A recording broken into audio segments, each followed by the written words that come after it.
உண்மையாகவே நீ எல்லாம் டாக்டர் தானா? என்னடா ஒருமையில் சொல்கிறானேன்னு பார்க்காதீங்க, ஒருமையில் சொல்கிறது மாதிரி தான் இருக்குது. நீ எல்லாம் ஒரு டாக்டரா? நீ எல்லாம் டாக்டருக்கு படித்து இங்கே என்னத்தை செஞ்சு கிழிச்சிக்கிட்ட? உங்களால் இங்கே என்னதான் நல்லது நடந்திருக்கு? வர பேஷண்ட்டுக்கிட்ட, வர நோயாளிகள்கிட்ட எல்லாம் இப்படி தான் பேசுவீங்களா? அப்படி செய்கிறதுனால உங்களுக்கு என்ன கிடைக்க போகுது? உங்களுக்கு அதில் என்ன ஒரு ஆத்ம திருப்தி? மருத்துவங்கிறது ஒரு சேவை. அந்த சேவையை செய்யாமல் என்னதான் செய்கிறீங்கன்னு உண்மையாக புரியலை. பொதுவாக மக்களெல்லாம் கடவுள்கிட்ட கூட போய் சொல்லுவாங்க, கடவுளே நான் அது செய்யலை இது செய்யலை அப்படின்னு சொல்லி. ஆனால் மக்கள் பொய் சொல்லாத ஒரே இடம் மருத்துவர்கள் தான். அந்த மருத்துவராகிய நீங்களே இப்படி பண்ணுனா, இப்படி பேசுனா, இப்படி செஞ்சா எப்படிங்க இருக்கும்? மனசாட்சி இருக்கா? இல்லை மனசாட்சியை எங்கேயாவது ஓரமாக கலட்டி வச்சுக்கிட்டு நம்ம படிச்சிருக்கோம், நம்ம ஒரு பெரிய டாக்டரு, நம்மளை தேடி நோயாளிகள் வந்து தான் ஆகணும், அதனால் நம்ம என்ன வேணாலும் பேசலாம் அப்படின்னு பேசுகிறீங்களா? இல்லை நமக்கு வயசாகிடுச்சு, இனி நம்மக்கிட்ட யார் நோயாளியாக வந்து நம்மளை பார்க்க போகிறாங்க, ஸோ நம்மளால் முடிஞ்ச வரைக்கும் என்னெல்லாம் பேச முடியுமோ அப்படியெல்லாம் பேசி விட்டுருவோமா அப்படின்னு நினச்சிட்டு பேசுகிறீங்களா அப்படின்னு சொல்லிட்டு தெரியல. நான் எல்லா டாக்டரையெல்லாம் சொல்லலை. நான் சமீபத்தில் ஒரு விஷயத்தை பார்த்து எனக்கு உண்மையாகவே எனக்கு ரொம்ப கஷ்டமாக இருந்துச்சு.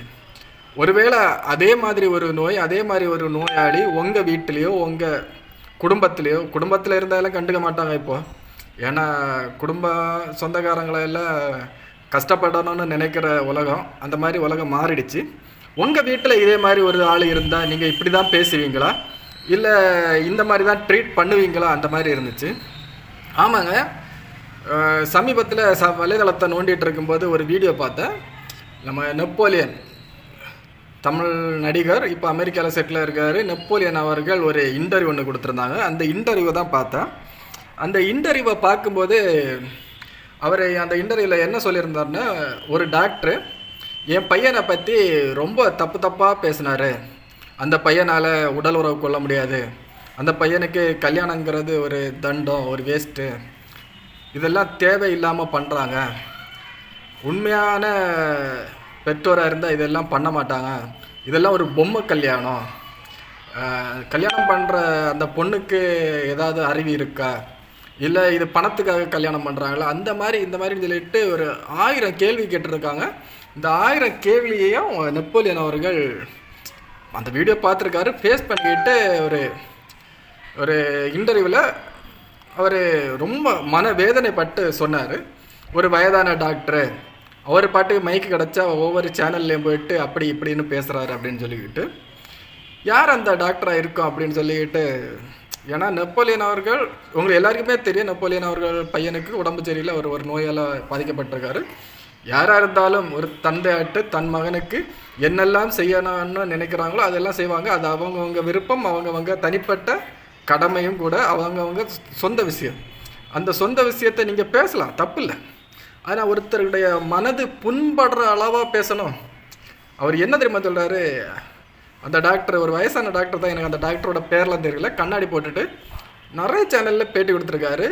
அந்த ஆங்கரும் கூச்சமே இல்லாமல் கேள்வி கேட்குறாங்க. நெப்போலியன் அவர்களோட பையன் தனுஷுக்கு கல்யாணம் ஆக போகுது, அந்த கல்யாணத்தை பற்றி நீங்கள் என்ன நினைக்கிறீங்கன்னு கூச்சமே இல்லாமல் அந்த ஆங்கரும் கேள்வி கேட்குறாங்க. கூச்சமே இல்லாமல் இந்த டாக்டரும் அது ஒரு பொம்மை கல்யாணம், அவன் இந்த பையனால் உடல் உறவு கொள்ள முடியாது, சும்மா அந்த பொண்ணு பணத்துக்காக தான் கல்யாணம் பண்ணுது, அப்படி இப்படின்னு சொல்லிட்டு ரொம்ப மோசமாக பேசியிருக்காரு. எனக்கே அந்த நெப்போலியன் அவர்கள் பேசும்போது நம்ம ஒரு ஃபீலிங்கில் தான், என்னடா நெப்போலியன் அவர்கள் இவ்வளோ ஃபீலிங் ஆட்டு பேசுகிறாருன்னு சொல்லிட்டு தான் அந்த வீடியோவை தேடி பிடிச்சி பார்த்தேன். பார்க்கும்போது அந்த டாக்டர் அவ்வளோ கேவலமாக பேசியிருக்காரு. அது மட்டும் இல்லாமல் அந்த டாக்டர் வந்து எல்லாரையுமே அப்படி தான் பேசுகிறார். பெரிய பெரிய அரசியல்வாதிகள், மூத்த தலைவர்கள் எல்லாரையும் அவன் இவன் அப்படி இப்படின்னு சொல்லிட்டு தான் பேசுகிறாரு. நீங்கள் படிச்சிருக்கீங்க, ஒரு பெரிய ஒரு டாக்டரு, ஒரு எத்தனை நோயாளிகள் வந்திருப்பாங்க, எத்தனை நோயாளிகளை நீங்கள் குணப்படுத்தியிருப்பீங்க. ஒரு சேனல், ஒரு மைக்கு கிடச்சா நீங்கள் சொல்லலாம், அந்த பையனுக்கு இப்படி ஒரு நோய் இருக்குது, இது வந்து இந்த நோய்க்கு மருந்து கண்டுபிடிக்கல, அந்த மாதிரி தன்மையாக பேசுகிறது எப்படி இருக்குது? ஐயா அந்த பையனுக்கு கல்யாணம் எல்லாம் வேஸ்ட்டு, இதெல்லாம் ஒரு பொம்மை கல்யாணம் அப்படி இப்படின்னு சொல்லிட்டு கொஞ்சம் என்ன சொல்கிறது, ஒரு நக்கல் அடித்து பேசுகிற மாதிரி அப்படி இருக்குது. உண்மையாகவே பேசலாம், பேசக்கூடாதுன்னு இல்லை. நெப்போலியன் அவர்களே நிறைய இடத்துல சொல்லியிருக்காரு, என் பையனுக்கு இந்த மாதிரி ஒரு நோய் இருக்குது, இந்த டாக்டர்கள் எல்லாம் சொன்னாங்க 10 வயசில் அவன் வீல் சேரில் உட்காந்துருவாங்க, அதே மாதிரி உட்காந்தான்னு சொல்லிட்டு நெப்போலியன் அவர்களே தன் பையனுக்கு என்ன நோய் இருக்குன்னு சொல்லிட்டு ஓப்பனாகவே சொல்லியிருக்காங்க. எங்கேயுமே அவரை மறைக்கவோ இல்லை பூசி முழுகவோ செய்யலை.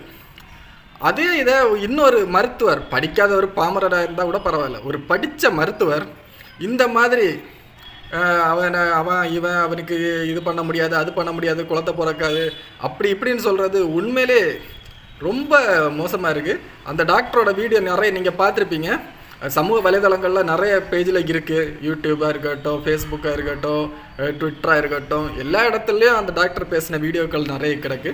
ஒரு வயசான டாக்டர், எனக்கு டாக்டரோட பேர்லாம் தெரியல, கண்ணாடி வச்சுட்டு தான் பேசுவார். ஆனால் எல்லாரையும் கொஞ்சம் நக்கலை தான் பேசுவார். ஐயா நீங்கள் படிச்சிருக்கீங்க, மருத்துவர், நீங்களும் கொஞ்சம் தன்மையாக பேசுங்க. உங்களுடைய பேச்சிலேயே நோயாளிகளுக்கு நோய் குணமாயிடணும். அதான் ஒரு மருத்துவரோட பெரிய வேலை. நீங்கள் பேசுகிறதே இப்படி பேசுனா மருத்துவம் எப்படி பார்ப்பீங்க? உண்மையிலே ரொம்ப கஷ்டமாக இருக்குது.